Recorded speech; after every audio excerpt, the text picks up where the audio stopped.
And in public education, when we go to the legislature and ask for money, we're always saying how big the problem is, but we're smart enough to fix it. And the response often is, well, you're dumb enough to have the problem. Grading schools leaves us in that dilemma. And I wish I felt more confident in the motives of people who push so hard for it. And I just don't. I don't think their motives are trying to do what's best for kids. I think they have other motives that are less noble. Other comments? Mark? You know, it's an interesting dilemma, and Larry's covered it well. From an outsider's point of view, there's two thoughts. One is the impact of economic development. Jeff, if we start grading a bunch of schools D and F, what are the economic impacts to new companies wanting to live in those areas as we become very public about this? The values of real estate and property values in general could decline in those circumstances. That's more of a business perspective. But more particularly, again, I've spent my last 3.5 years of my life, most of my public service work, entirely dedicated to education. I don't know what Dr. Shumway knows and many others. I do know this, however, that you can't starve a business for 10 years and then all of a sudden decide you want to grade it. We have not provided our employees the tools to be successful, and now we want to be critical of them through a grading system, which will ultimately be the end result. A school system statewide has a culture to it. And we are at a very delicate point with the culture in our education system that our teachers are at their end. I conducted a number of focus groups over the summer with Prosperity 2020 with K through 6 through 12, and administrators in public education. I never attended one of those sessions where I had to sign confidentiality agreements that what we talked about would not be shared. I never had one of those sessions ever where people didn't cry. If I was an outside consultant looking in and you had hired me to give you a report on the state of education, I would tell you your culture is at a point where your business could collapse. You have people crying under the weight of the pressure that they feel. Grading is not going to help that today. I think it's a well-intended concept, but I think the unintended consequences ultimately will be, it will hurt the culture of education more than help it. It will create barriers rather than building trust. That concerns me. There's another question that we were just about. Go ahead. Mike's right behind you. So yes, I'm just kind of curious, because you've been talking a lot about the school systems and building them up, but where does the responsibility from the students and the kids' perspective come into play? Go ahead, Larry.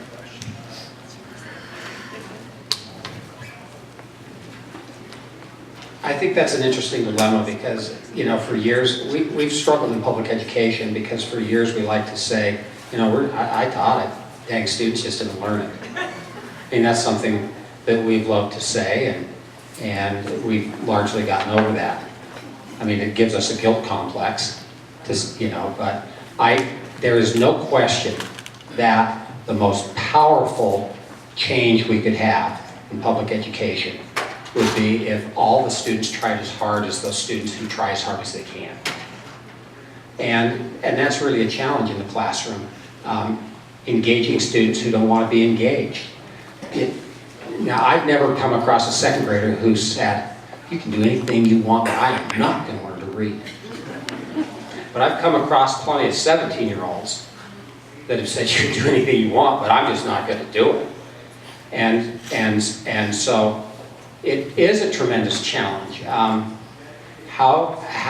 I think we have things we can do to be more engaging, to make our classrooms more relevant, to be more explicit about what our intentions are, to be better at helping students who don't succeed the first time or with whom we don't succeed the first time.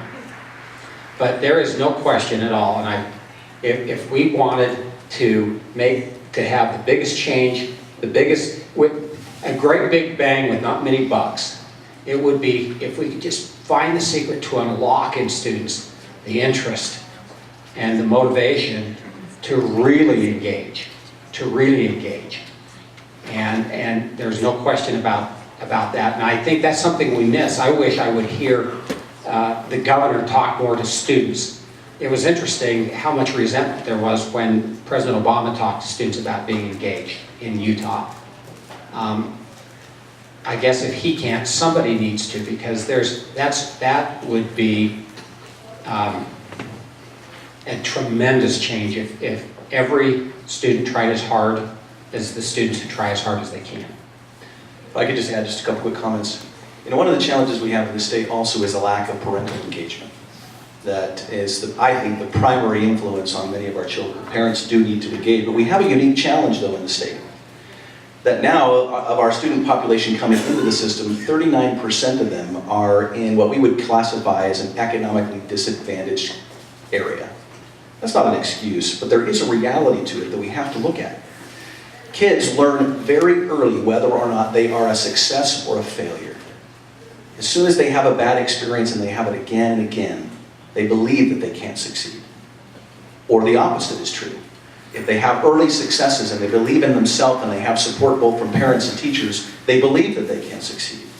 And I think we have to take a much harder look at our responsibility in this education system about early education and support of some of these kids. Because here's something really important to understand.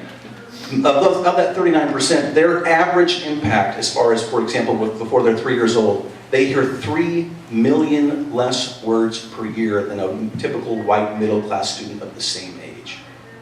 They're just not in an environment where they can succeed academically, and there is evidence, clear and sustainable proven evidence, that if we engage early with them and support them, especially our most at-risk kids, we can help spark in them that enthusiasm and excitement about learning, which is missing in many of our kids.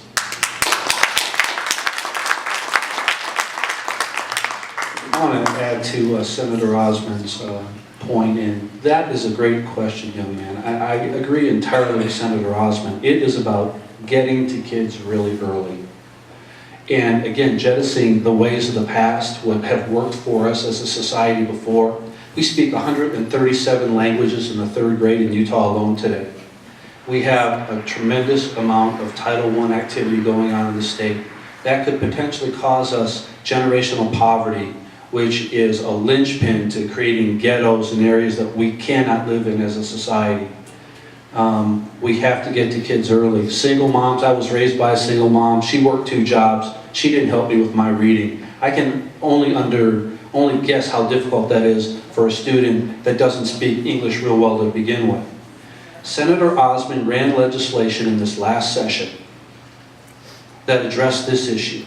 He had a private sector company willing to fund the entire thing, $10 million. It was sponsored by tremendous research by 2 expert organizations, and it failed in the Senate. Now that's not a Senate slamming and a criticism, but what it suggests to us is this: we've always done it this way. We don't need to change how we think, because this is how we raised our families. How we raised our families in my generation in this state are not how future generations are raising their families. The demographics are changing. The family orientation is changing. The language barrier has changed, and it will never go back to just English speaking. We need to get to kids early, and we need to support good legislation from senators that are well intended. It will produce results for us.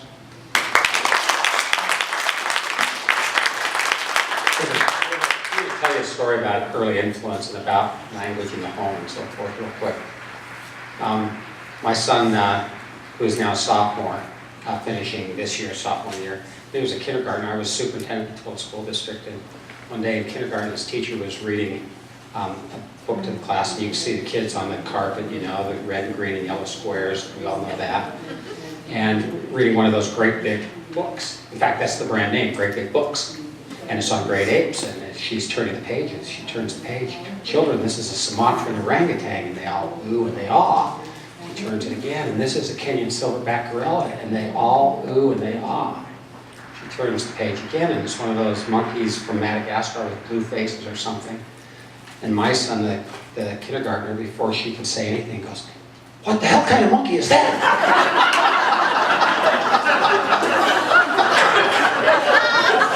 So I got a call from the principal, and I went home and said to my wife, "You've got to clean up the language in our head." The influence of parents is pretty tremendous. That's the point of the story. I had a question that I wanted to ask. Let me just tell you a very quick story. I was the mayor of Layton a few years back. We had 11 public elementary schools, 1 charter school, and 4 private schools in the community. I spent time in every one of those schools. And when we opened the charter school, we walked out, and the architect and I walked out together, and he said, "Why is everyone so happy to be here?" He says, "I've designed lots and lots of schools, and it isn't always this way when people, this was after ribbon cutting, the school had been actually functioning for about 2 months." I said, "I think it's a factor of choice. Everyone in this school is here because this is where they wanted their child, and they drew a line, and they have to do things in order to participate." And so I think every one of the parents that have children in charter schools have to do something, from working in the lunchroom to parking lot monitors to being teachers' assistants. But the point I'd like to make with that is that the parental involvement is so important. You know, in those 11 schools that I talked about, the 11 public schools we have in the community, some of those are Title I schools. I think there are 2 of them that are Title I. And those 2 Title I schools, certainly the thing that you notice when you walk in that school to make a presentation or anything else, it's the parental involvement. But the more interesting thing that I found is I could stand in front of those students and I could talk to them about how important it is to shake someone's hand and look them in the eye. And I intentionally did that before we did a DARE graduation and toward the end of the DARE graduation, after I shook hands with the students. And just to talk about how important it is and to give someone a good grip and look them in the eye when you give them a handshake. It was amazing the difference in the students. But the amazing thing is how many parents were not in the Title I school.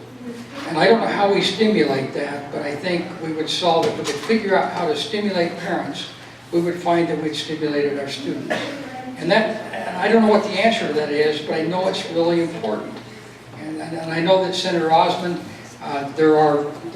he ran the bill, and I will tell you right now, I voted against it.